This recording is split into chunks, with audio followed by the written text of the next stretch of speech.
Hi, so today we are trying to make art with this guy. Have I ever tried this before? No. Do I think it's gonna look good? Maybe. We will see. So I'm testing it, so you don't have to.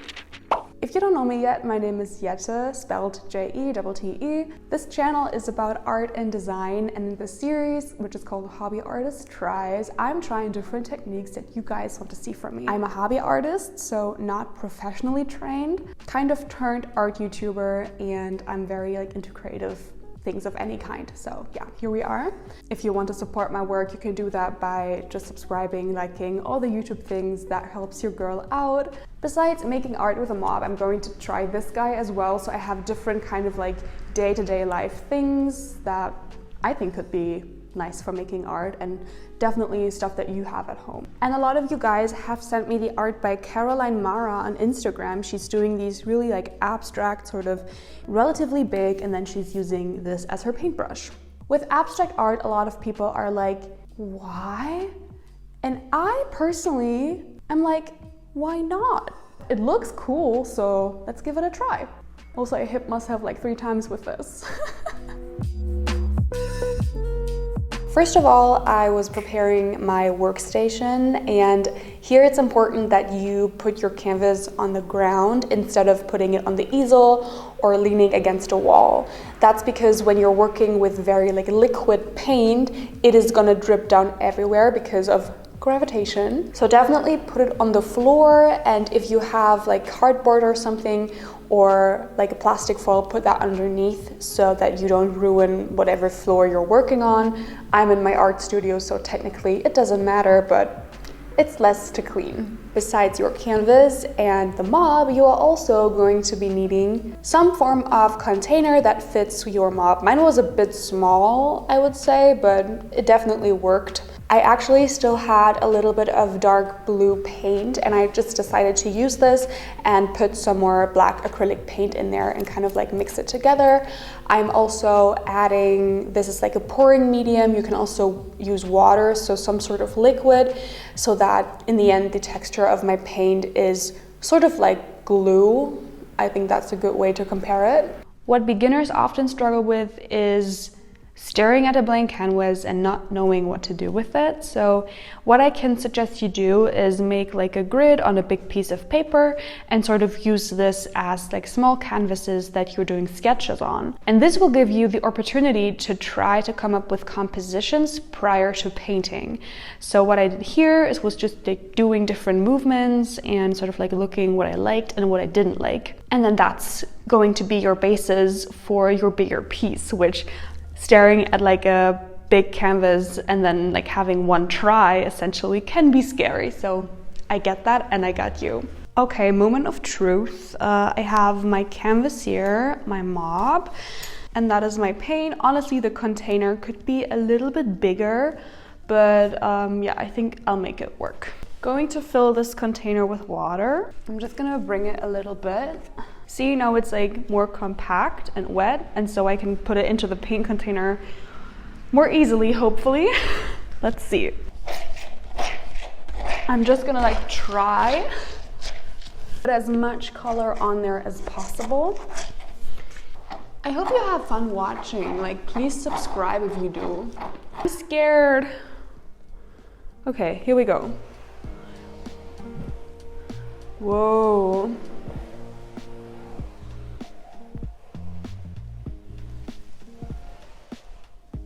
I mean, it's nice. I'm trying to lift it more gently. I want to get a few lighter strokes in there, so I'm just gonna do this. Just a little bit softer.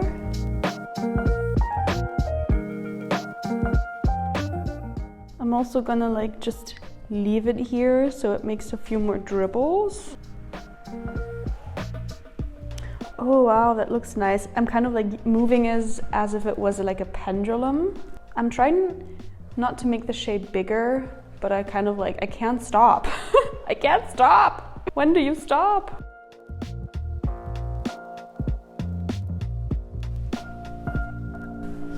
Okay, I'm gonna leave it to dry because otherwise all the paint that's still wet is gonna drip. which I mean might be a cool look. Should we do it? I did lean the canvas against a wall because I wanted the color drips on top to kind of drip down and become a part of the movement. For my second try, I now kind of did it more gently, so I had way more control of the art piece this way, just by starting off softer and then applying more pressure to the places where I wanted the color to be more opaque. Okay, so this is a lighter brush stroke and it definitely looks cool. I like what is happening here. It is definitely one of these techniques where the more you do it and the more you use your tools, because essentially my mop is just a huge paintbrush, you get more control and therefore better results. Okay, wow. Definitely like how this one turned out a lot. And this is my first try at mop painting. Surprisingly nice and very easy. The whole thing was over within minutes. I also liked the smaller piece. It is just one of these techniques and art pieces that look really nice in minimal interior design if you're into that kind of stuff. What you maybe want to take into account is that oftentimes when we see abstract art in like an interior design magazine, it looks expensive because the surroundings already are expensive and fancy. And so when you put that on your walls, you're like, that doesn't look like my inspo pic. Is because in your inspo pic, everything else is already expensive. So of course the art is looking expensive too. Everything else is already expensive. So of course the art is looking expensive too. Also with these two, I made you guys a little mock-up to help you better visualize how it could look like when kind of putting it into an environment. Something that you can do is find a nice framing, which is difficult, especially when working with like very big canvases. So these frames are hard to find and expensive, but I have an alternative for you, and that is just using 4 smaller canvases, then finding frames for them, and when working on your motif, just kind of like work on all of the 4 canvases, like make one big kind of artwork and then put that on your wall kind of like next to each other. So for the next artwork, I'm going to be doing exactly that and showing you one example how you can work with multiple canvases.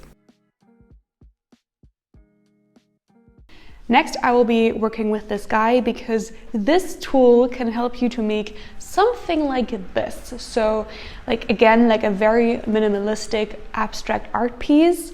And I used this beige paint color as the background, and I also tried to work in a little bit of texture, because texture is another very important factor when it comes to something minimalistic. Because with using texture, you can make something minimalistic have more depth, because technically you're just putting one layer of color on top of it. So by using a background layer with a little bit of texture, that is giving you the little like extra that you want. And here I also did some composition sketches because later I would like to have the paintings be next to each other. So I kind of like have to pick out 2 different compositions that kind of look nice next to each other. And usually a pairing that looks really nice is when you have something that's kind of like a tall sort of like a vertical motion on the left-hand side, which is then kind of like flowing more into like a horizontal line that is sitting on the bottom. So that's like one composition that I personally find very aesthetic. And so these sketches definitely kind of help me to get a better idea of what I'm painting, especially when working abstract. That's like key. Because against kind of like common understanding, throwing paint on a canvas isn't going to make good abstract art. You have to put a little bit of thought into it. Another tip is to put the 2 canvases next to each other so that the shape, whatever you're painting on it, is going over both canvases. And I'm using this color palette for this painting and then kind of working like this.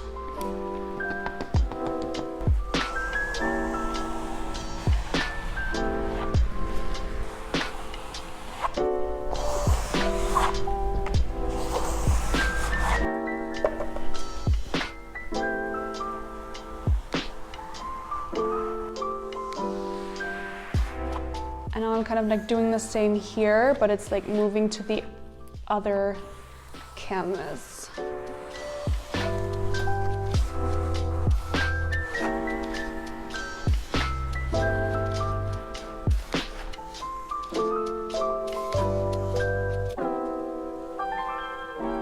What helps me when painting is just to step back a little bit, look at your artwork, and then decide kind of what places need a bit more color, because when shifting perspective, you kind of look at it differently. So I did put a little bit more color on one of the canvases because I wanted this shape to like look a little bit heavier in contrast to like the more like static shapes that I have going on the other canvas.